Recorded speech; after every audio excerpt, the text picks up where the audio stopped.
бинандагони азиз, барномаи иттилоотии ахборро аз телевизиони Тоҷикистон манзури шумо менамоем. таваҷҷӯҳ намоед ба сарҳади хабарҳо.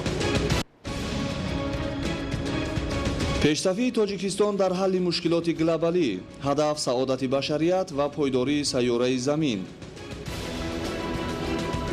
ҷалби коргарони мутахассисон дар сохтмони нерӯгоҳи барқи обироғон меафзояд. авҷи корҳои созандагӣ ва бунёдкорӣ дар вилояти Суғд. истифодаи сарфакоронаи нерӯи барқ омили таъмини рӯшноӣ ва фаъолияти доимии корхонаҳои истеҳсолӣ.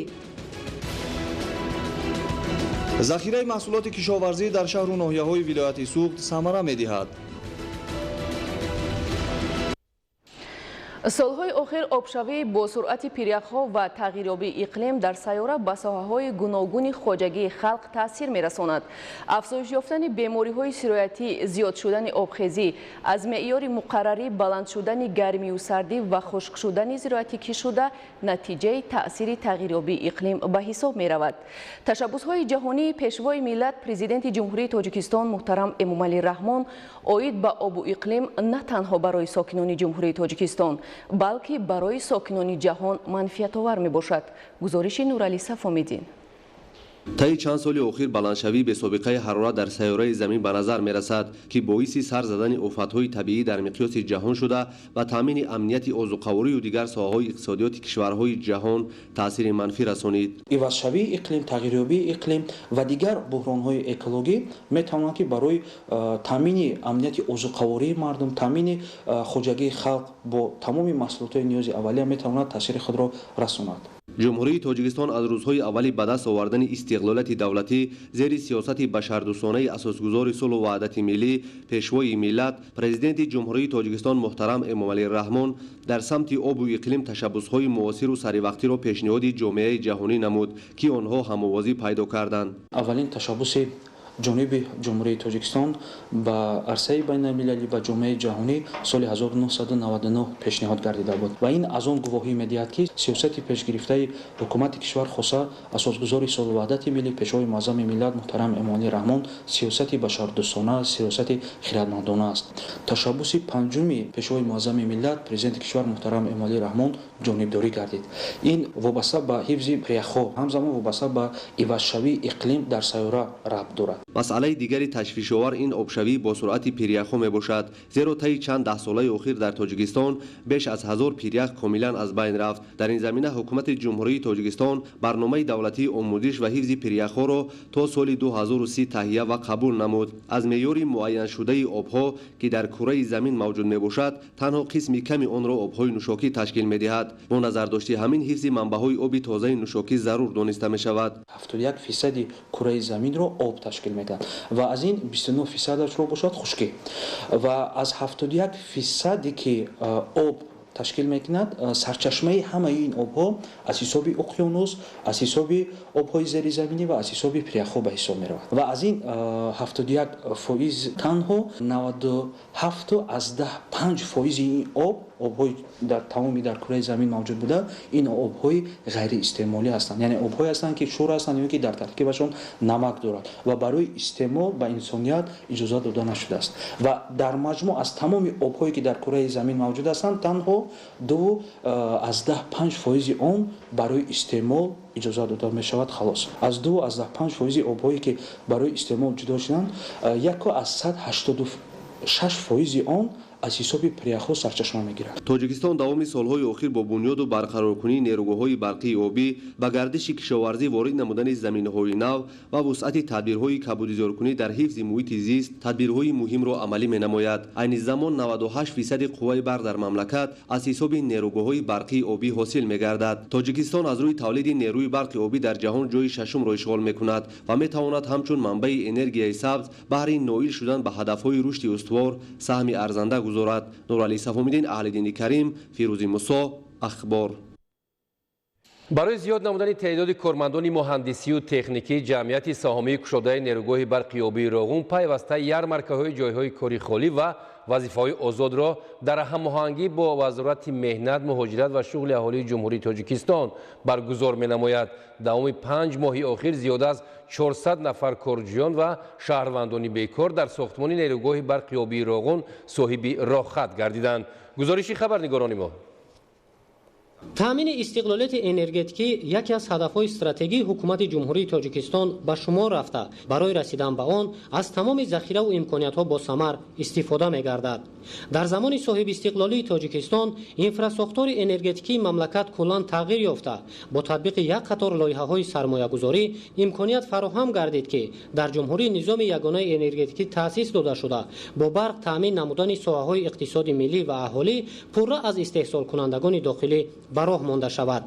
همه این تدبیرهای سازنده اساسگذار صلح و وحدت ملی، پیشوای ملت، پرزیدنت جمهوری تاجیکستان محترم امامعلی رحمان رفت ساحه‌های اقتصادی ملی نایل گردیدن به استقلالیت کامل انرژتیکی و تامین زندگی شایسته مردم روانه گردیده است.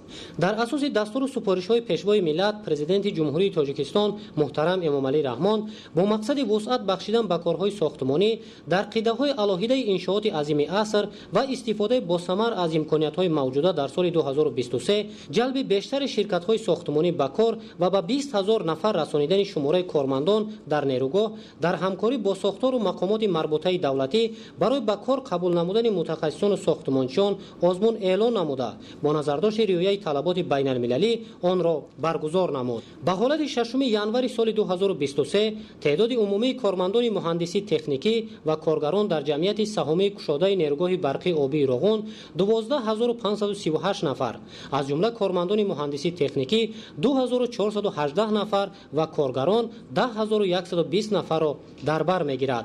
از این شماره شهروندان خارجی 495 نفر می باشند.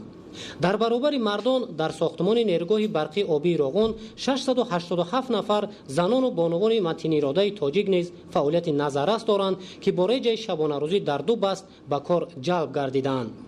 کارگران و متخصصان صرف نظر از هوای سرد و بارش برف کارهای ساختمان و وصلگری را در همه سمت‌های نیروگاه برقی آبی راغون لحظه قطع نکرده طبق نقشه پیش میبرند. برای زیاد نمودن تعداد کارمندان مهندسی و تکنیکی جمعیت سهامی کشاده نیروگاه برقی آبی راغون پیوسته یارمارکه‌های جایهای کار خالی و وظیفه‌های آزاد در هماهنگی با وزارت مهنت، مهاجرت و شغل اهالی جمهوری تاجیکستان برگزار می‌نماید. از جمله روز 16 سپتامبر سال 2022 در شهر راغون، روزهای 27 سپتامبر و 22 اکتبر در شهر دوشنبه، 26 نوامبر در شهر خوجند ولایت سوخت و روزهای 1 و 2 دکمبر سال 2022 در شهرهای کولاب، باختر ولایت ختلان یارمارکه‌ها گذرانیده شده. با زیاده از 400 نفر کارجویان و شهروندان بیکار راحت برای در ساختمان نیروگاه برقی آبی راغون به کار تامین نمودن داده شد. وابسته به جلب و با کار تامین کردن ساکنان ولایت مختار کوهستان بدخشان در نیروگاه برقی آبی راغون از شرکت‌های در ساختمان نیروگاه فعالیت داشته در همکاری با مقامات اجرایی حاکمیت دولتی ولایت مختار کوهستان بدخشان در شهر خوروغ روز 16 دکمبر سال 2022 با اشتراک نمایندگان 14 شرکت ساختمانی که در نیروگاه فعالیت دارند یارمارکه جایهای کار خالی و وظیفه‌های آزاد برگزار کرده شد. در یارمارکه مذکور با کارجویان و شخصان بیشغل زیاده از 2500 جای کاری خالی در ساختمان نیروگاه برقی آبی راغون موجود بوده پیشنهاد گردیده به 38 نفر کارجویان راهخط داده شد. در رفت سفر کاری با نمایندگان مقامات اجرایی حاکمیت دولتی ولایت مختار کوهستان بدخشان، ناحیه‌های درواز، ونج، روشان و شهر خوروغ، مسئولان ریاست اگنتی مهنت و شغل اهالی در ولایت مختار کوهستان بدخشان اوید به تشکیل و گذراندن یارمارکه‌های جایهای کاری خالی و وظیفه‌های آزاد با ساکنان خصوصا کارجویان واخوری و ملاقات سودمند دایر کرده شد. در رفت یارمارکه جایهای کاری خالی و وظیفه‌های آزاد با کارجویان و شخصان بیکار برای به کار تامین گردیدن در جمعیت سهامی کشاده نیروگاه برقی آبی راغون با زیاده از 400 نفر راهخط داده شد. در یارمارکه‌های جایهای خالی کار و وظیفه‌های آزادی در شهر و ناحیه‌های مملکت تشکیل و برگزار گردیده از 18 شرکت ساختمانی حالا در نیروگاه برقی آبی راغون فعالیت داشته 2591 جایهای کاری خالی به کارجویان پیشنهاد کرده شد. роҳбарияти ҷамъияти саҳомӣ кушодаи нерӯгоҳи барқии обии Роғун азм доранд ки бо мақсади иҷрои саривақтии дастуру супоришҳо ва сиёсати созандаву бунёдкоронаи пешвои муаззами миллат муҳтарам Эмомалӣ Раҳмон, бунёдгузори Кохи Нур, аз ҳар вақта дида бештар талош намоянд. минбаъд низ тибқи дастуру супоришҳои президенти ҷумҳурии Тоҷикистон муҳтарам Эмомалӣ Раҳмон ҷиҳати зиёд намудани теъдоди кормандон дар нерӯгоҳи барқии обии Роғун тадбирҳои зарурӣ амалӣ карда мешаванд.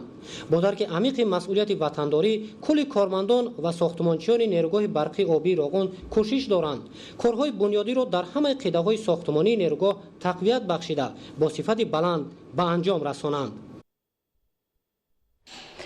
равған аз ҷумлаи маҳсулоти ниёзи аввал ба шумор рафта талабот ба он зиёд аст. ҳамасола бо афзоиши шумораи аҳолӣ талабот ба ҳама намуди маҳсулоти истеҳсоли ватанӣ аз ҷумла равғани растанӣ зиёд мегардад. ин дар ҳолест ки ҳоло корхонаҳои равғанбарории мамлакат ҳамагӣ 22% талаботро қонеъ мегардонаду боқимонда аз хориҷ ворид карда мешавад. сабаб нарасидани ашёи хом аст ва ё иқтидори корхонаҳои истеҳсолӣ? шарҳи бештари мавзӯъ дар таҳияи Нуриддини Қурбон. аз рӯи меъёрҳои тавсиявӣ ва физиологӣ талаботи аҳолии ҷумҳурии Тоҷикистон бар равғани истеъмолӣ дар як сол беш аз 150 000 тоннаро ташкил медиҳад.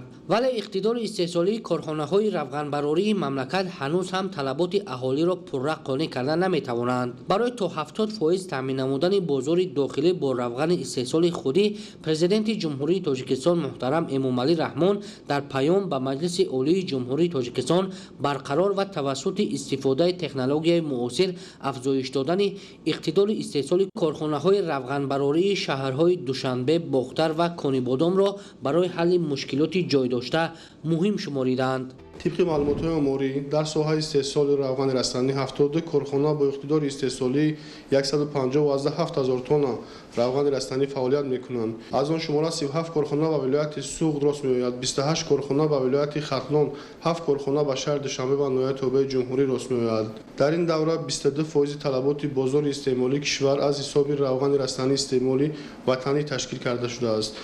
78% روغن استحصالی از واردات وابستگی دارد. در سال 2022 در ولایت سوق از مجموع کارخانه‌های استحصال روغن استعمالی فعالیت کننده 19 کارخانه عموما کار نکرده است. این رقم در ولایت ختلان 17 کارخانه را تشکیل می‌دهد. 3 کارخانه استحصال روغن استعمالی از فعالیت بازمانده به ناحیه‌های تابع جمهوری و شهر دوشنبه راست می‌آید. اساساً فعالیت کارخانه‌های равғанбарорӣ در توجیکستان موسمی بوده، 78% آن از خارج مملکت وارد کرده می شود. در جمهوری تاجیکستان روغن اساساً از پنبه‌دانه و رستنی‌ها استحصال کرده می شود. کارشناسان ساحه کشاورزی به آن نظرند که زیاد نمودن میدان کشت پنبه‌دانه و رستنی‌های روغنی دهنده از جمله مهمترین عامل‌های افزایش دادن حجم استحصال روغن به حساب می رود. در همه زمین‌ها در همه شبوز کشت زراعت را آغاز نمودند که زراعت روغن دهنده از جمله زراعت زغیر، زراعت محصول، زراعت آفتابپرست، زراعت کنجد و در کشت تکراری البته باشد کشت یعنی چهارم زمینی اینا رو زیاد کردند که اگر ما در خلال سال 1991 گیریم فقط تنها زراعت زغیر در میدان تا 60,000 گیتار کش کرده میشد. امروز متاسفانه در میدان 13,000 اومده است و خلاص قریب تا 6 مرتبه کم شده است. یک از زراعت اساسی میباشد که برای زمین للمی از جهت بیولوژی مطابق است. ولی در این سمت متخصصان وزارت صنعت و تکنولوژی‌های نو جمهوری تاجیکستان که تطبیق کننده سیاست دولت در ساحه صنعت به شمار میروند نظر دیگر دارند. زمین‌هایی که ما داریم برای کشتی رستنی‌های روغن‌دهنده کم هستند. اگر ما رستنی‌های روغن‌دهنده را ما کشت کنیم با دیگر محصولاتی که ما امروز با جمهوری با طلبات خلق است ما آنها را قانع کرده نمیتونیم. ما اصلا پخته بسیار استحصال میکردیم، از حساب پخته روغن جمهوری را تامین کرده میتونستیم. امروز که استحصال پخته ما کم شده است، برای همین از حساب کم شدن استحصال پخته پنبه‌دانه و هم کم شده است. ҳоло истеъмоли воқеи равған дар ҷумҳурӣ ба ҳар нафар 16,6 килограмм рост меояд. агар дар соли 2021 дар ҷумҳурии Тоҷикистон ҳамагӣ 23,177 тонна равғани истеъмолӣ истеҳсол гардида бошад, ин рақам дар соли 2022 ба беш аз 25,000 тонна расидааст, ки нисбат ба соли 2021 1823 тонна ё 107% زیاد می باشد. در صورت تامین پوره اشیاء خام از جمله پنبه‌دانه، رستنی‌های روغنده و دوباره فعال گرداندن کارخانه‌های روغنبراری، اقتدار استحصالی در یک سال به زیاده از 160,000 تن برابر می‌گردد که با این مقدار می‌توان پوره طلبات اهالی را با محصولات وطنی تامین نمود. نوریدین قربان، مقصد برای برنامه اخبار. در ناحیه اشت بخشیده به جشن 35 سالگی استقلالیت دولتی جمهوری تاجیکستان کارهای بنیادکاری ادامه می‌یابد. طبق نقشه در ناحیه 744 انشاءات بنیاد و نوسازی کرده می‌شود. گزارشی محمود احمدزاده و الیاسی باباجان. در نقشه بنیادکاری ساختمان انشاءاتی سمت ساحه‌های گوناگون، تعمیر و نوسازی بناهای فعالیت کننده و ساختمان کارگاه و کارخانه‌های نوی صنعتی در ناحیه اشت ولایت سوخت که باید تا جشن 35 سالگی استقلالیت دولتی جمهوری تاجیکستان به 744 عدد رسانیده شود، در سال اول اجرای این نقشه از حساب بودجه دولتی جلب سرمایه اقدام صاحبکاران محلی 205 انشاءات بنیاد تعمیر و نوسازی کرده شدند. در سال 2023 ساختمان و تعمیر و تجدید 148 انشاءات در نظر داشته شده است. در جماعت دیهات شادابه از طرف جمعیت دارای مسئولیت محدود صنعت اشت ساختمان کارگاه جوراب بافی ادامه دارد که در آینده اقتدار استحصالی آن 30,000 جفت جوراب از اشیاء خام وطنی تشکیل می‌دهد. کارخانه از کارگاه‌های استحصالی دوزندگی، درزمالکنی، بند و بست، انبار نگهداری اشیاء خام و محصولات تیار عبارت بوده در آینده روند فعالیت با کارمندان، آشخانه، حمام، حجره‌های استراحتی نیز ساخته می‌شود. مبلغ لایحه‌ای بنیاد کارخانه نو نزدیک 9 میلیون سامانی را تشکیل می‌دهد و با فعالیت آغاز کردن کارخانه نو 150 نفر ساکنان محلی با جای کار دائمی تأمین می‌شوند. در اینجا همزمان ساختمان کارگاه ریسندگی نیز آغاز یافته است که اقتدار کارکرد آن 15 تن پخته در یک شبانه روز می باشد. ساختمان کارگاه و کارخانه‌های کارکرد صنعتی سبک در ناحیه اشت با مقصد در حدود ناحیه به راه ماندن کارکرد استحصال محصولات نهایی از پخته جمع‌آوری شده کشاورزان ناحیه می باشد. در ناحیه اشت حالا بنیاد فابریک پرنده پروری استحصال گوشت پرهیزی ادامه داشته و با استفاده دادن فابریک نو پرورش پرنده از 48,000 سر به 96,000 سر رسانیده می شود. در جماعت دیهاتی اوشوبه یک فابریک مرغ پروری برای 48,000 سر مرغ گوشتی که برای طلبات اهالی مردم ساخته به استفاده داده ایستاده‌ایم. ساختمان با مبلغ 1,474,000 سومون از آن جمله 890,000 تجهیزات ساخته به استفاده داده شده ایستاده است.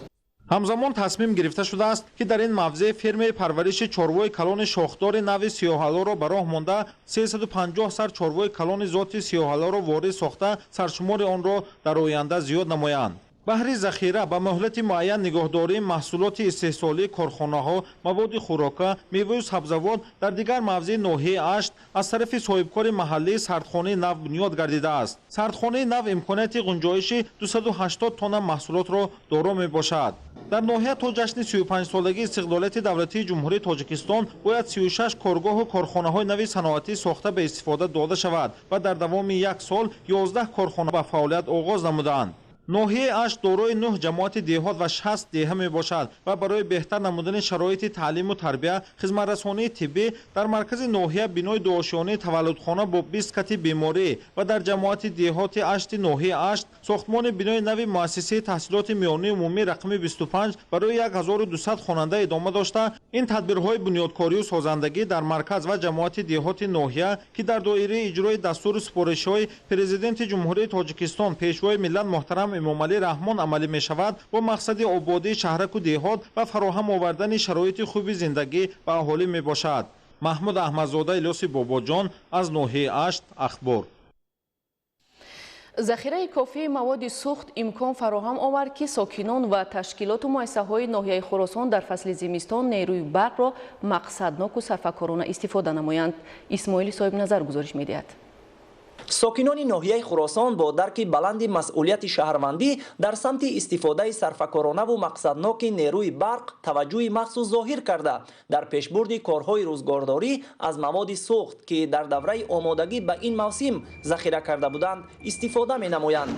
در این برابر با تشبث مقامات محلی در همکاری با صاحبکاران در جماعت‌های شهرک و دهات ناحیه نقطه‌های مخصوص فروش انگشت سنگ تشکیل کرده شده است که این برای دسترسی سریوقتی ساکنان به مواد سوخت مساعدت می‌نماید. با گفته مسئولین عملی نمودن اقدام مذکور امکان می‌دهد که ساکنان در روزهای سرد فصل زمستان که طلبات به نیروی برق زیاد می‌گردد از استفاده دستگاه و تجهیزات سرمصرف برقی دست کشیده برای گرم نگاه داشتن منزل زیست، آماده نمودن خوراک و دیگر احتیاجات روزگاری خود بیشتر از انگشت سنگ و دیگر مواد سوخت استفاده نمایند. طبق اطلاع در این جاده گروه‌های کاری میان ساکنان کارهای فهمانیده‌دهی گذرانیده منفیت استفاده مقصدناک نیروی برق را برای بودجه هر یک عائله، رشد اقتصادیات و تحکیم استقلالیت انرژتیکی مملکت شرح و توضیح می‌دهند. بین اهالی از طرف همه طبقه‌های ناحیه فهمانده داده شده است. از این خاطر هر یک ساکنی ناحیه برای خود انگشت و مواد سوخت را ذخیره کردن. در این روزهای سرد زمستان اهالی ناحیه قوه برق را صرفه‌کارانه استفاده برند. بسیارتر از بعضی محصولات که ذخیره کرده بودند از آن استفاده میبرند.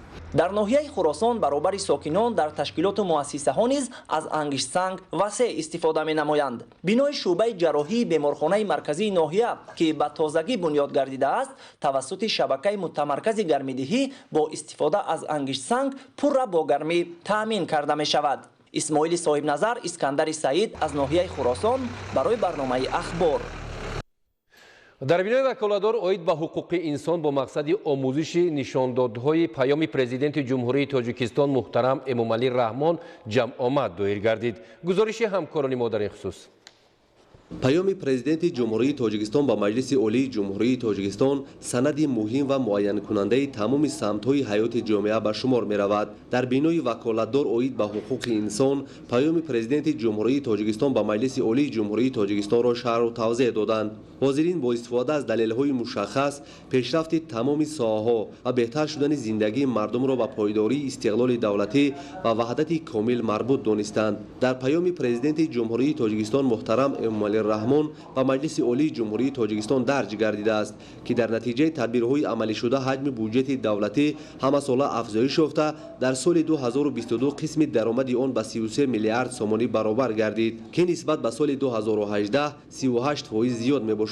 اشتراکچیان اوید به جنبه‌های اقتصادی پیام پرزیدنت جمهوری تاجیکستان با مجلس عالی، پیام پرزیدنت جمهوری تاجیکستان و هدف‌های رشد استوار، حقوق دسترسی به اینترنت و پیشگیری نمودن جنایت‌های دارای خصوصیت اکستریمیستی و تروریستی، سمت سیاست اقتصادی و اجتماعی دولت و منفعت‌های بهترین کودکان در محور پیام پرزیدنت جمهوری تاجیکستان سخنرانی نمودند. همچنین برآمدکنندگان وابسته به نشاندادهای پیام پرزیدنت جمهوری تاجیکستان با مجلس عالی که دوام سالهای صاحب استقلالی مملکت به دست آمده است اندیشه‌رانی نمودند. پرزیدنت مملکت محترم امومعلی رحمان در پیام با مجلس عالی از فعالیت ساحه‌های اقتصادی و اجتماعی نتیجه‌گیری و نقشه‌های منبعده رشد ساحه‌ها را مشخص نمودند. کارمندان وکالتدار اوید به حقوق انسان از نتیجه رشد ساحه‌ها یادآور شده عملی شوی نقشه‌های حکومت مملکت را در آینده برای از شرایط باز هم بهتر زندگی و فعالیت بهره‌ور شدن همگان مهم ارزیابی نمودند. نورعلی صفامیدین، اهل دین کریم، فیروز موسی، اخبار. امروز در جمعیت سهامی کشوده شبکه‌های تقسیمات برق در شهر دوشنبه وابسته به آموزش نقطه‌های پیام پرزیدنت جمهوری تاجیکستان با مجلس عالی جمع آمد برگزار گردید. گزارش در این خصوص.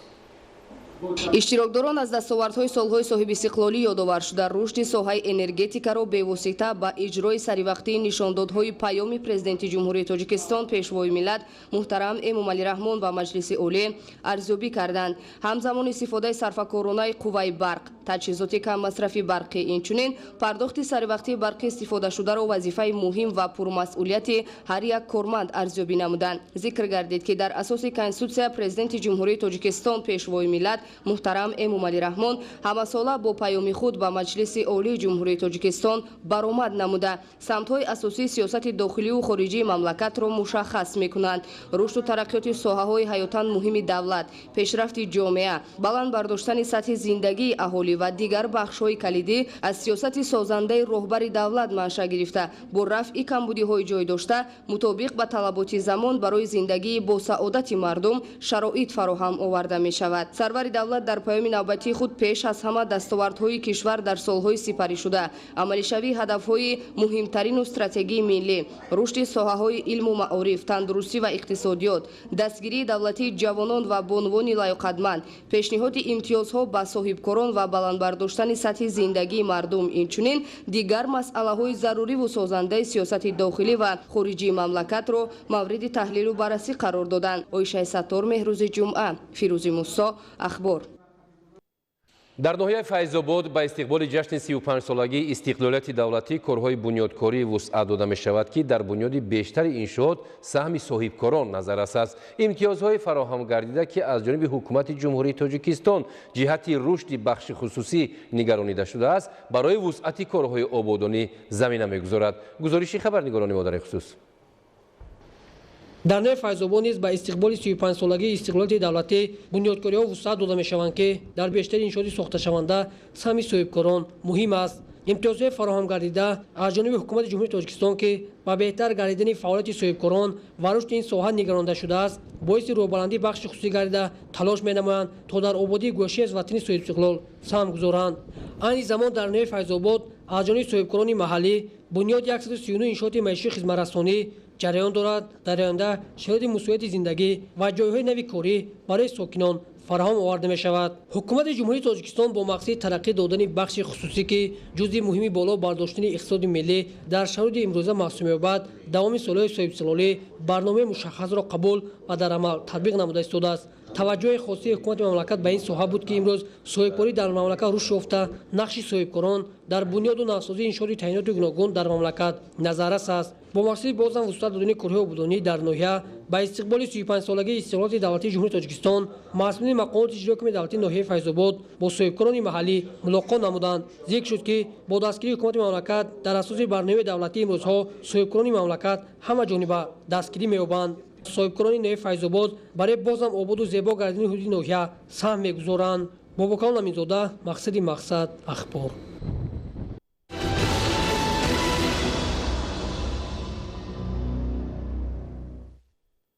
ноҳияи Шамсиддини Шоҳин ягона ноҳияи баландкӯҳ дар вилояти Хатлон мебошад ки зимистон дар ин ҷо нисбат ба дигар ноҳияҳо сарду тӯлонӣ меояд. баъди ба истифода додани роҳи байналмилалии кӯлоб Шамсиддини Шоҳин дарвоз соли сеюм аст ки дар ин роҳ мушкилоти чандинсола бартараф гардида сокинон дар 4 фасли сол рафту омади бемамоният доранд. гузориши Раҳматалӣ Назрӣ.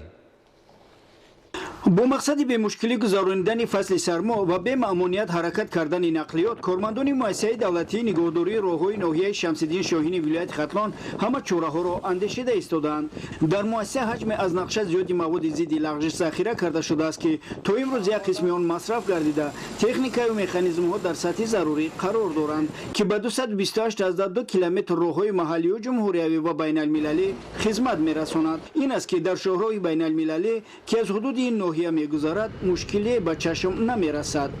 дар муозинаи муассиса 228.2 километр роҳҳо мавҷуд мебошанд ки аз он ҷумла 49.5 километр роҳҳои байналмилалӣ, 41.5 роҳи ҷумҳуриявӣ ва 137.2 километр роҳҳои маҳаллӣ мебошад. дар роҳҳое ки аз маркази ноҳия дурда ҳастанд, дар он ҷоҳо маводи зидди лағжиш дар амон қисматҳои роҳе ки хатарнок ҳастанд захира намудаем. ноҳияи Шамсиддин Шоҳин ягона ноҳияи баландкӯҳ дар вилояти Хатлон мебошад ки зимистон дар ин ҷо нисбати дигар ноҳияҳо сарду тӯлонӣ меояд. маврид ба зикр аст ки баъди сохта ба истифода додани роҳи байналмилалии кӯлоб Шамсиддин Шоҳин соли сеюм аст ки дар ин роҳ мушкилоти чандинсола бартараф гардида сокинон дар 4 фасли сол бемамоният рафтуо мекунанд. солҳои пеш то таҷдид шудани ҳамин роҳи мошингард аз ноҳияи Шамсиддин Шоҳин хеле мушкилиҳо буданд, роҳҳо банд мешуданд. ҳозир кӯпрукҳои замонавӣ сохта шудагӣ ягон мушкилот нест. роҳи мазкур барои пешрафти соҳаҳои гуногуни ин ноҳияи дурдаст заминаҳои устувор гузошт. аз ин иқдоми пешгирифтаи роҳбарияти маҳбуби кишвар имрӯз хурду калони ноҳия шукргузорӣ менамоянд, изҳори сипос менамоянд. на замин гуна пешравӣ аст ки ҳамду нақли нақлиёт дар сатҳи баланд дар ноҳия қарор дорад. бояд гуфт ки бунёди роҳҳо аҳамияти бузурги иқтисодию иҷтимоӣ дошта дар партави иқдомҳои созандаи пешвои миллат бахшида ба ҷашни 35-солагии истиқлоли ҷумҳурии тоҷикистон тибқи барномаи рушди иқтисодию иҷтимоии ноҳияи Шамсиддин Шоҳин барои солҳои 2021-2025 дар ҳудуди ноҳия бунёду азнавсозии беш аз 40 километр роҳҳои маҳаллӣ бо дар назардошти 8 пули мошингузар ва таъмиру сангфаршкунии роҳҳои байни деҳаҳо дар назар аст ки ин омил дар беҳтар гардидани сатҳи зиндагии аҳолӣ ва рушди иқтисодиёти ноҳия заминаи устувор мегузорад. Раҳматалӣ Назри, Сорбони Қурбоналӣ, ноҳияи Шамсиддин Шоҳин, Ахбор. новобаста аз сардии рӯзҳои охир масъулони мақомоти маҳаллии ноҳияи Балҷивон бо истифода аз имконоти мавҷуда тавонистанд ҳудуди 45.2 километр роҳҳои дар ихтиёр доштаашонро аз барф тоза ва сокинонро дар ин марҳила бо барқи доимӣ таъмин созанд. гузориш дар ин хусус. чанд рӯзи охири фасли зимистон агарчи дар тамоми минтақаҳои тоҷикистон сардии шадидро ба вуҷуд овард, аз як ҷиҳат манфиатбахш низ дониста шуд. бахусус ноҳияи Балҷивони вилояти Хатлон ки минтақаи кӯҳӣ маҳсуб ёфта, сокинонаш аслан ба ғаллакорӣ, боғпарварӣ ва чорводорӣ машғул мебошанд, мутахассисони бахши кишоварзӣ боридани барфи навбатиро ба зиёд шудани намӣ дар заминҳои лалмии ноҳия донистанд ки асосан дар он ҷангал, боғҳо ва чарогоҳ мавҷуд буда, масоҳаташ беш аз 132 000 гектарро ташкил медиҳад. инчунин ин ҳолатро мутахассисон омили фаровонҳосилӣ дар бахши боғдорию ғаллакорӣ медонанд ва айни замон табиати зебову нотакрори кӯҳистони Балҷивон бо мавҷуди барф боз ҳам пурҷило гардидааст. роҳбарияти мақомоти иҷроияи ноҳияи Балҷивон дар ин замина ҷиҳати бемаъмуният паси сар намудани рӯзҳои сарди зимистон тамоми чораҳои заруриро роҳандозӣ карда бо таъсиси комиссияи доим амалкунанда ҷараёни корҳоро таҳти назорати ҳамешагӣ қарор доданд. бахусус таъмини доимии аҳолӣ бо барқи аз ҷониби президенти ҷумҳурии Тоҷикистон муҳтарам Эмомалӣ Раҳмон иқдом гирифта шуд. сокинону масъулини шабакаҳои барқи ноҳияро рӯҳбаланд сохта дар ин ҳошия сарфакорию пардохти саривақтии барқро ҷонибдорӣ аз ин ташаббус медонанд. шабакаҳои барқи ноҳияи Балҷивон ба 8048 муштарӣ хизматрасонӣ намуда талоши барҳам занонидани сарбориҳоро дар зеристгоҳҳои мавҷуда доранд, то дар ин марҳила аҳолӣ ва ташкилоту муассисаҳоро бо барқ таъмин намоянд. дар шабакаҳои барқи ноҳияи Балҷивон 85 адад зеристгоҳҳои трансформаторӣ, зеристгоҳи трансформатории маҷмӯӣ ва зеристгоҳи трансформатории маҷмӯии шаҳрӣ мавҷуд мебошад ки дар тавозуни шабакаҳои барқи ноҳияи Балҷивон қарор дорад. инчунин 66 адад зеристгоҳҳои трансформаторӣ, зеристгоҳи трансформатории маҷмӯӣ ва зеристгоҳи трансформатории маҷмӯии шаҳрӣ дар тавозуни дигар сохторҳо қарор доранд ки корхона ва ташкилоти массуҳо қарор доранд. дар давоми соли 2022 мо 175 адад ҳисобхонакҳои барқиро аз дохили биноҳо бо ҷойҳои намоён баровардем. дар ин баробар аз рӯи мавқеъи ҷуғрофикӣ аксари ҷамоату деҳоти ноҳия дар кӯҳистон мавқеъ гирифтанд, барои таъмини бемаъмунияти ҳаракати нақлиёту мусофирон роҳҳо дар ин масир ба таври мунтазам тоза карда мешаванд. масъулини муассисаи давлатии нигаҳдории роҳҳои автомобилгарди ноҳияи Балҷивон дар якҷоягии кормандони ҷамъияти дорои масъулияташ маҳдуди Сино 2017 45.2 километр роҳҳои аҳамияти маҳаллию ҷумҳуравӣ ки дар ихтиёр доранд саривақт аз барф тоза намуда, бо ин мақсад 9 адад техникаи лозимаро сафарбар ва беш аз 45 куб маводи зидди лағжиш масраф сохтанд. имсол барои зимистонгузаронӣ мо 420 метри куби маводҳои зидди лағжиш захира доштем. дар рӯзҳои сарди зимистон ҳолатҳои бехатарии роҳро таъмин намудем. дар айни ҳол тамоми масофаи роҳҳои аҳамияти ҷумҳуравӣ дошта аз барф тоза буда, ҳаракат ба ҳама самт бемушкилӣ ҷараён дорад. аз мавҷуди беш аз 370 куб маводи зидди лағжиш, миқдори зарурии сӯзишворӣ ва дигар омилҳои дар ихтиёр дошта, масъулини муассисаи нигаҳдории роҳҳои автомобилгарди ноҳияи Балҷивон бовар доранд ки рӯзҳои баъдии фасли зимистонро низ бемушкилӣ паси сар намуда, ҳаракати ҳама гуна нақлиётро дар ин шоҳроҳ таъмин месозанд. худоёри вали Хуршеди Нодирхон ва Олим Мирзоев, ноҳияи Балҷивон, Ахбор. илму дониш инсонро ба фатҳи қуллаҳои баланд мерасонад. ҷаҳолату хурофот бошад падидаи номатлубест ки танҳо афроди дурбуда аз саводу мафкураи солим даргири он мешавад. гузориши навбатӣ дар таҳияи ҳамкорони мо. илму дониш ва ҷаҳолату хурофот. интихоб байни ин мафҳумҳо бе ягон шаку шубҳа ин омӯзиши илму дониш дур будан аз ҷаҳолат ва фарзандонро низ дар ин рӯҳия тарбият кардан аст. аз ҷаҳолат то ба хурофот ва дигар одату хислатҳои бади инсонӣ ҳамагӣ як қадам аст. сабаби он бошад ин бесаводӣ ва мафкураи паст аст.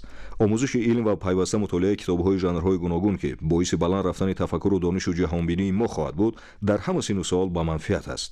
вақте ки дар бораи таълиму тарбия ва омӯхтани илму дониш муҳокимаронӣ сурат мегирад, беихтиёр мафкура, ҷаҳонбинӣ ва зеҳну тафаккури инсон пеши назар меояд. علم در خودشناسی و خودآگاهی انسان نقشی کلیدی دارد. اساسگزار صلح و وحدت ملی، پیشوای ملت، پرزیدنت جمهوری تاجیکستان محترم امامعلی رحمان ساحه علم و معارف و مکتب و تعلیم و تربیه را در اولویت استراتژی دولت و دولتداری تاجیکان قرار داده بود، زیرا بدون رشد علمی، بدون تعلیم و تربیه بنیاد دولت و جامعه غیر امکان است. назорати волидайн низ дар ин раванд нақши муҳим дорад.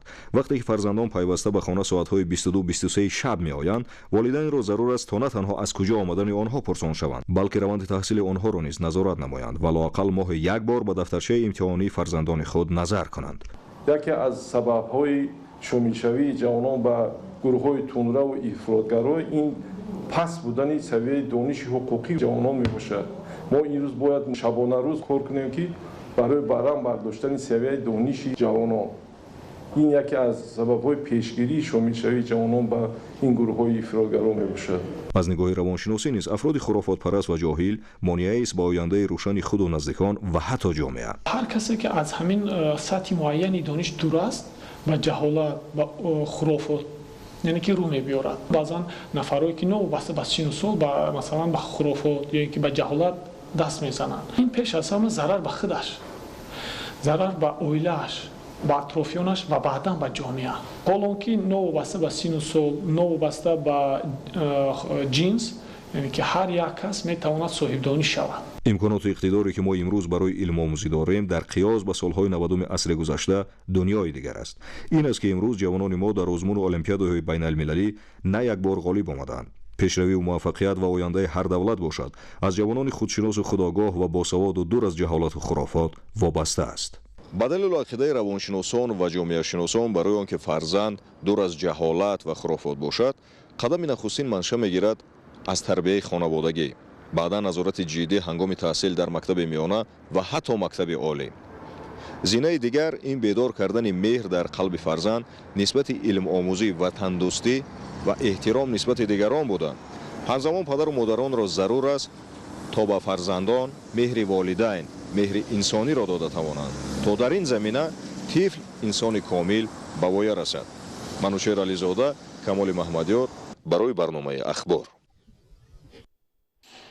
роҳ овардан ба омӯзиши илмҳои табиатшиносӣ дақиқ ва риёзӣ омили муҳими рушди тафаккури техникии ҷомеа ва пешрафти иқтисодиёт буда, ин раванд барои афзоиши истеҳсоли заминаи мусоид мегузорад. бо ташаббуси пешвои миллат муҳтарам Эмомалӣ Раҳмон солҳои 2020-2040 дар мамлакат 20-солаи омӯзиши илмҳои табиатшиносӣ дақиқ ва риёзӣ дар соҳаи маориф эълон карда шуд. ин иқдом ба рушди тафаккури техникӣ ва тавсеяи ҷаҳонбинии илмии ҷомеа такони ҷиддӣ мебахшад. тафсилоти бештар дар ин мавзӯъ.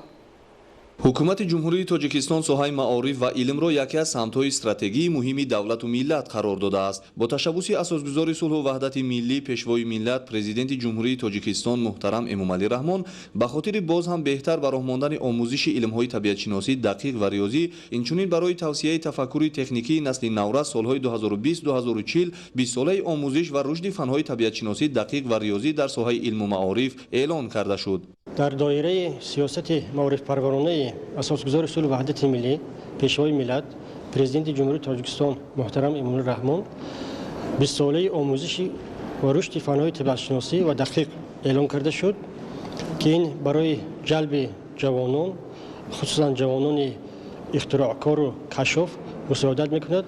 мо дар доираи ин 20-сола метавонем ба дастовардҳои назаррас дар самти ихтироъкорӣ мушарраф кардем. мусаллам аст ки рушди ҷамъият бе дастовардҳои илмо, хусусан илмҳои табиатшиносӣ, табиӣ ва риёзӣ ғайриимкон аст. ба хотири ҷалби боз ҳам бештари наврасону ҷавонон ба омӯзиши фанҳои табиатшиносӣ дақиқ ва риёзӣ бо ташаббуси пешвои миллат муҳтарам Эмомалӣ Раҳмон дар мамлакат озмуни ҷумҳуриявии илм, фуруғи маърифат ташкил гардида, ҳамасола дар ҷомеа миёни наврасону ҷавонон сабқати зеҳниро ба вуҷуд овардааст. маҳз баргузории чунин озмунҳо буд ки давоми солҳои охир таваҷҷӯҳи наврасону ҷавонон ба омӯзиши илмҳои муосир беш аз ҳарвақта афзун гардида, комёбии онҳо дар самти ихтирооту навовариҳо дар соҳаи илм ва истеҳсолот бештар гардида истодааст. дар доираи 20-солаи омӯзиш ва рушди фанҳои табиатшиносӣ дақиқ ва риёзӣ, инчунин озмуни ҷумҳуриявии илм, фуруғи маърифат ташкил карда шуд, ки дар он ҷавонони боистеъдод аз тамоми гӯшаву канори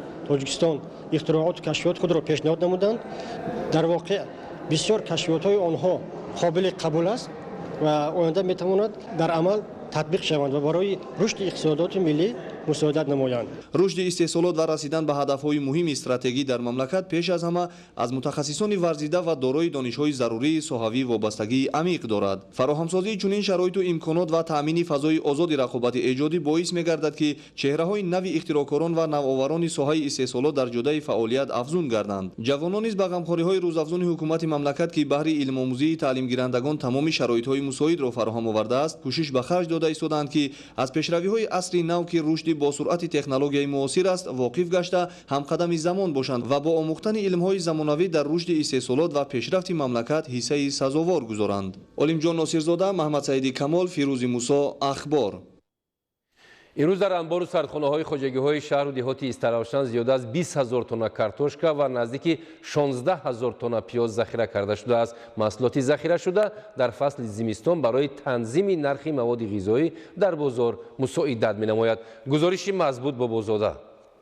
фаровонии бозорҳои шаҳру навоҳии вилояти Суғд заҳмати шабонарӯзии кишоварзони ҳамаи шаклҳои хоҷагидории шаҳри Истаравшан ба шумор меравад. зеро саҳмдорони хоҷагиҳои деҳқонии инфиродии оилавӣ ва коргарони иҷоракорони кооперативҳои истеҳсолии тиҷоратӣ дар натиҷаи амалисозии дастури ҳидоятҳои ғамхоронаи асосгузори сулҳу ваҳдати миллӣ пешвои миллат президенти ҷумҳурии Тоҷикистон муҳтарам Эмомалӣ Раҳмон бобати ба кор андохтани заминҳои бекорхобидаву аз гардиши кишоварзӣ баромада ва лалмӣ тавассути кофтаву мавриди баҳрабардорӣ қарор додани чоҳҳои амудӣ ҳамзамон давра ба давра баландгардондани ҳосилнокии мазраъҳои кишшуда ба ин комёбиҳо ноил шуданд. соли сифаришуда картошкапарварони ҳамаи шаклҳои хоҷагидории шаҳри Истаравшан дар майдони 3387 гектар тухмаи картошка шинонида тибқи маълумоти омурӣ дар маҷмӯъ 57718 тонна картошкаи хушсифат ҷамъоварӣ ва захира карданд.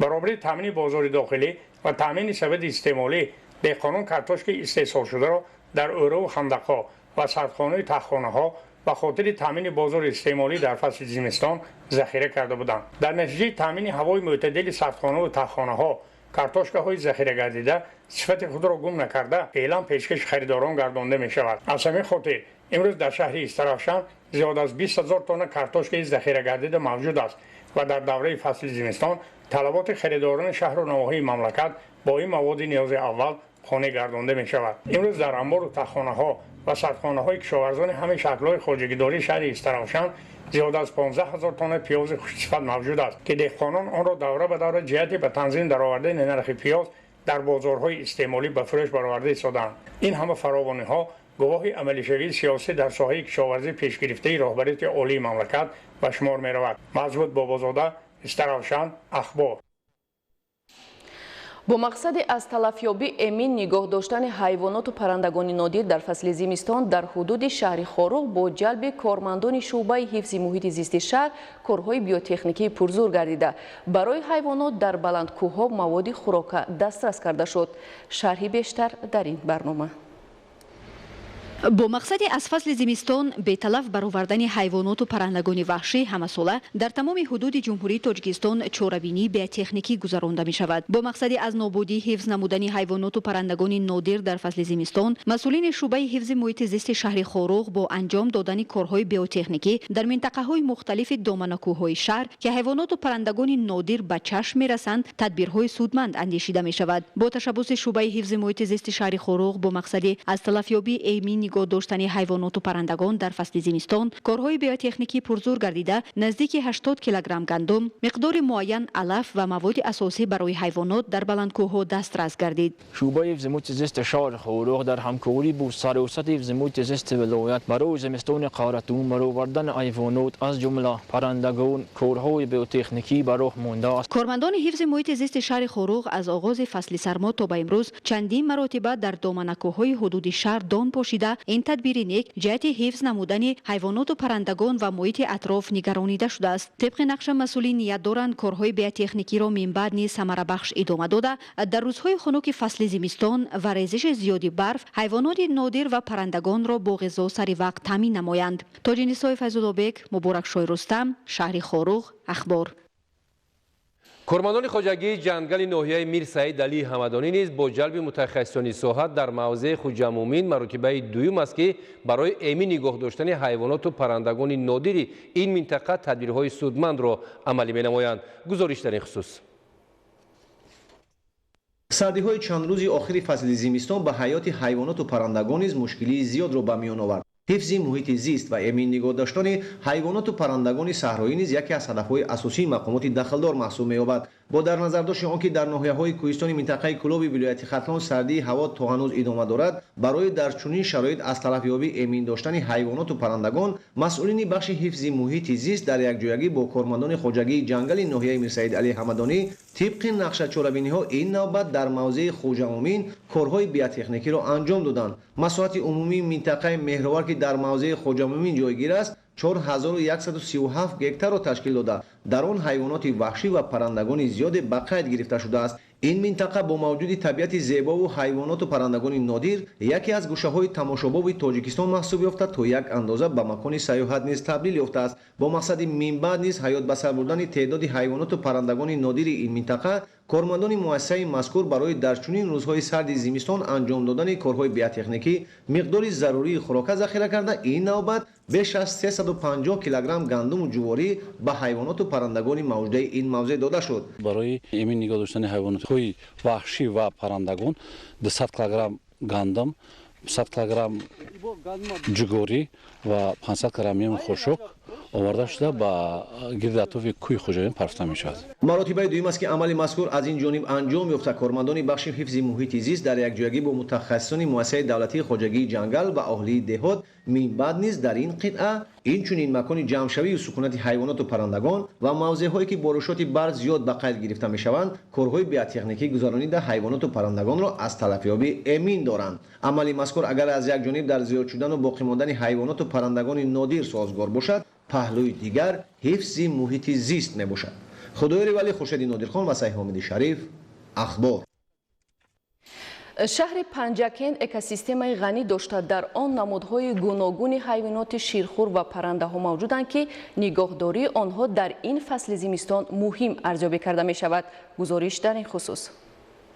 شعبه حفظ محیط زیست در شهر پنجکن در یکجایگی با کارمندان مؤسسه دولتی خواجگی جنگل شهر با مقصد حفظ عالم حیوانات و پرندگان در این روزهای سرد و سیربرف کارهای بیوتکنیکی را انجام می‌دهند. مسئولین این نوبت در حدود منطقه‌های جنگل پروری پنجکن، کلخوسیون و پرورشگاه طبیعی دولتی زرافشان چنین تدبیرها را انجام داده مقدار معین خشک و دان را در مکان‌های جمع‌آیی حیوانات و پرندگان پوشیدند. در پرورشگاه طبیعی دولتی زرافشان اساساً آهوی بخارایی و تزر زرافشانی نگاه و بین کرده می شوند. برای حفظ این نوع حیوان و پرنده مسئولین به مقدار کافی خشک و جواری مکه پوشیدند. ما در اینجا جو، گندم، ریزه برنج، علف در اینجا پوشیده ساختیم که تا اینکه اون حیوانات نادری که هستن در اینجا از این خنکی-ها امین نگاه داشته شود. همچنین برای بهتر نمودن شرایط دریافت آب و غذا در روزهای سرد در این پرورشگاه اطراف چشمه‌ها تازه کرده شد. در حدود این موضع‌ها که هدف از تأسیس آنها بهتر نمودن محیط زیست و افزون گرداندن گوناگون بیولوژی میباشد، در نشیبی‌های کوه، تل و تپه‌ها و قیده‌هایی که برای خوراکخوری حیوانات و پرندگان بنیاد کرده شدند، خشک و دام پوشیده شد. همچنین در گردشگاه 5 موضع چیلرچه منطقه جنگل پروری پنجکن برای حفظ پرندگان و حیوانات و مقدار کافی مواد غذایی در جایهای معین گذاشته شد. کارهای بیوتکنیکی همچنین در دیگر منطقه‌های جنگلزار و بلندکوه شهر نیز انجام داده می‌شوند. برای نجات پرندگان و حیوانات کوهی از سردی کارمندان خواجگی جنگل شعبه حفظ محیط زیست شهر ترسوزاده در نزد ساحل‌ها و دامنه‌کوه‌ها کارهای بیوتکنیکی انجام دادند. گزارشی خبرنگاران ما. در فصل زمستان هرچند بارش باران و برف در بعضی وادی‌های مملکت کمتر به نظر رسد هم، اما در دامنه‌کوه‌ها امسال بیشتر به قید گرفته شده است. مسئولین شعبه حفظ محیط زیست و خواجگی‌های دهقانی شهر ترسونزاده برای به تلف گذرانیدن فصل زمستان و از سردی نگاه داشتن پرندگان و حیوانات در لب دریاها، تل و تپه و کوه دشت‌ها کارهای بیوتکنیکی گذرانیدند. شعبه حفظ محیط زیست شهر ترسونزاده تصمیم گرفته است که نظارت را از بالای شکار غیرقانونی پرندگان پرزور نموده و برای تامین نمودن آنها با خوراک چاره‌جویی نموده ایستاده است و در آینده نیز در доманакӯҳо ин корҳоро ташкил менамоянд. طبق اطلاع مسئولین شعبه حفظ محیط زیست شهر ترسونزاده در منطقه یکچند نمود پرنده و جانورها زندگی میکنند که برای نگهداری آنها در روزهای سردی زمستان غذای ضروری آماده شده در موضعهای زیست حیوانات وحشی و پرندگان غله و خاشاک پهن نمایند تا آنها را از خطر تلف شدن نجات دهند. مسئولین به طور کافی خوراک ذخیره نموده نیت دارند آینده شماره جانورهای کوهی را در منطقه زیاد نمایند. масоҳати ҷангалзори ноҳияи рашт 37,000 гектарро ташкил намуда дар фасли зимистон бо мақсади ҳифзи ҳайвонот кормандони хоҷагии ҷангал дар далу теппаҳо ва доманакӯҳо корҳои биотехникӣ анҷом медиҳанд то паррандагону ҳайвоноти нодир аз нобудшавӣ эмин нигоҳ дошта шаванд. гузориши Идигули Маҳмуд аз ноҳияи рашт. کارمندان خواجگی جنگل و دوستداران طبیعت از حساب خوانندگان مؤسسه‌های تعلیمی شهرک نوآباد یک قطار تدبیرها را راه اندازی نمودند که این چاره‌بینی برای تامین خوراک‌های پرندگان و حیوانات در فصل زمستان تا اندازه کمک می‌رساند. در همه قطعه‌های جنگل در موضع کمرو، سیاب دره، شنگلیش و جماعت رحیمزاده کارهای بیوتکنیکی با همراهی دوستداران طبیعت زارونده شدیم و در آینده نقشه داریم که دوره به دوره کار بیوتکنیکی رو دوام دهیم. مساحت جنگلزار حدود دره سنگیکر زیاده از 470 گکتار را تشکیل نموده. در این موضع بلندکوی خوشباد و هوا دهها نمود درختان سایه‌افکن و میوه‌دهنده و رودهای کوهی موجود بوده. کارمندان خواجگی جنگل در همکاری با دوستداران طبیعت در جایهای مخصوص برای پرندگان و حیوانات خوراک پاشیدند تا آنها از تلفیابی امین نگاه داشته شوند. ماموریت خواجگی جنگل به هر یک کارمند ساحه حدود معین جنگلزار را وابسته نموده است تا آنها همیشه بر سبزسبز و خرم نمودن طبیعت، جمع‌آوری رستنی و گیاه‌های شفابخش، بنیاد باغ و جنگلزار و نگاهبینی عالم نباتات و حیوانات ناوابسته از فصل سال کارهای پیشبینی شده را انجام دهند. مساحت جنگلزاران ناحیه رشت 37,000 گکتار را تشکیل نموده. از این 9,500 گکتارش به پرورشگاه کمراب راست می آید. از روی نقشه خواجگی جنگل ناحیه رشت در موسم زمستان وابسته به سردی های قهرتان در حدود پرورشگاه کمراب، دره تگابه، هاییت و یسمن و دیگر موضع‌های بلندکوی خواجگی جنگل کارهای بیوتکنیکی از روی نقشه منتظم گذرانیده می شود تا از تلفیابی پرندگان و حیوانات پیشگیری کرده شود. ایدیگولی محمود، دادرجان میرزازاده، برای برنامه اخبار از ناحیه رشت. مشغول شدن به ورزش شخص را زیبا و توانا و سالم نگاه می‌دارد. با نظرداشت این هر صبح شماره زیادی جوانان فعالانه در مشق‌های پگاهی روزی که در ورزشگاه‌ها و باغ و گلگشت‌های پایتخت مملکت تشکیل کرده می‌شوند اشتراک می‌نمایند. رحمتشاه عابد از رفت برگزاری مشق‌های پگاهی روزی گزارش می‌دهد. مشق‌های ورزشی پگاهی روزی مشق‌های جسمانی را می‌گویند که پگاهی بعد از خواب اجرا می‌گردند. ورزشی پگاهی ارگانیسم آدم را بردم قابلیت کاریش را زود برقرار می‌کند. هنگام خواب سیستم مرکزی عصبی آدم در یک حالت مخصوصی استراحت می‌کند. در مورد کشش موشک‌های دل، نفسگیری، نیروی موشک‌ها و گردش محیط بین بافته‌ها سوس می‌شوند. بعد از خواب بیدار شدن انگیزش سیستم عصب و فعالیت عضوهای گوناگون تدریجاً می‌افزاید. مشق‌های جسمانی سیستم مرکزی عصب را فعال و آماده کار می‌سازد. بعد ورزش کاری عضوهای داخلی نیز بهتر و فعالیت کاری شخص خوب می‌شود. هنگام مشق از ساده به مرکب و از آسان به دشوار باید گذرند. عادتاً ورزش را با راهروی یا حرکت‌های دست‌ها آغاز می‌کنند. از راهگردی سر کردن مشغولیت بهتر است. زیرا هنگام راهگردی مشق‌های پرقوت موشک‌های پای بیشتر حرکت می‌کنند. ولی با سبب هر یک کس کار عادتی بودن حرکت آن به ارگانیسم چندان تأثیر نمی‌کند. غیر از این در نتیجه راهگردی مرکز عصب که فعالیت نفسکشی و دل را تنظیم می‌کند بیدار می‌شود.